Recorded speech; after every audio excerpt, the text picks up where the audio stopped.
सरल है, आसान है, एक लाइन में आंसर आ जाएगा। हमको केवल एचसीएफ और एलसीएम मन लगा के पढ़ना है। एलसीएम क्या होता है और एचसीएफ क्या होता है, तो थोड़ा सा बता देते हैं एलसीएम एचसीएफ। जो एलसीएम हमारा होता है इसका फुल फॉर्म होगा लोवेस्ट कॉमन मल्टीपल। इसको हिंदी में बोलेंगे लघुत्तम समापवर्तक। ये एलसीएम का फुल फॉर्म होता है और इसकी विधियां दो होती हैं। एक होता है अभाज्य गुणनखंड विधि, और दूसरी होती है हमारी भाग विधि ये। और जो हमारा एचसीएफ है, एचसीएफ हमारा क्या होता है बेटा, इसका फुल फॉर्म होता है हाईएस्ट कॉमन फैक्टर, और इसको हिंदी में बोलते हैं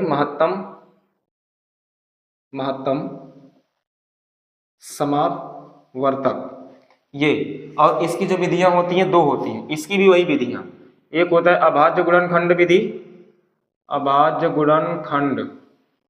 विधि और दूसरा हमारा होता है भाग विधि। ये चीज हम इसके बारे में हम कल पढ़ेंगे। इसका जो क्या मैटर इसको दिया, कुछ नहीं है, एकदम आसान है। अगर हमको ये चीज नहीं आएगी तो हम जो है एल्गोरिथम का प्रयोग नहीं सीख पाएंगे। तो हमको एलसीएम भी सीखना है, एचसीएफ भी सीखना है। थोड़ा सा एक पॉइंट हम और आपको बताते हैं आगे क्या होता है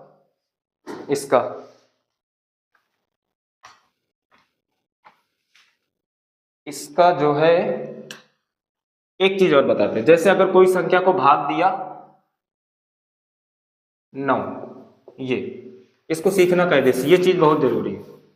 दो चीज में हम संख्याओं को भाग दे रहे हैं, कई बार जाएगा, 4 बार जाएगा, 8, एक शेषफल बचा, एक शेषफल।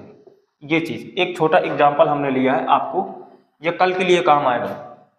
तो ये छोटा सा कॉन्सेप्ट है, तो इसको कैसे समझना। जिससे हम संख्याओं को भाग देते उसको हम बोलते हैं भाजक, और जिसमें भाग दिया जाता है वो होता है भाज्य, और जिसपे जितनी बार जाता है उसको हम बोलते हैं भागफल, और जो बचता है वो शेषफल बनता है। ये चीज दोस्तों, ये चीज जानना बहुत जरूरी है। हम किसी संख्या पे अगर हम भाग देंगे तो जिसमें देखो 2 का हम भाग दे रहे हैं 9 में, तो कई बार जाएगा, 4 बार जाएगा, तो ये हमारा भागफल हो जाएगा और ये शेषफल हो जाएगा। और बीच वाली संख्या को भाज्य बोलेंगे, जिस पे हम भाग देंगे, और जिस संख्या से हम भाग दे तो उसके हम बोलते हैं भाजक। अब देखो इसका एक सूत्र बनता है कि भाज्य बराबर भाजक गुणे भागफल प्लस शेषफल, ये सूत्र है। इसी के माध्यम से हम कल पढ़ेंगे एल्गोरिथ्म का प्रयोग।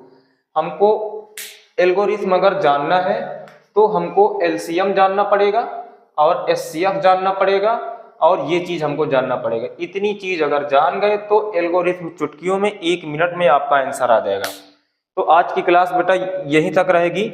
अगर आपको वीडियो पसंद आ रही है तो अपने जो दोस्त यार हैं उनको उनके पास सब्सक्राइब करो, लाइक करवाओ, शेयर करवाओ। यदि अगर आपको इस वीडियो में थोड़ा सा अगर कोई दिक्कत है, अगर हमसे कहीं गलती हुई है, तो आप लोग जो है कमेंट बॉक्स में जरूर बता सकते हैं। धन्यवाद।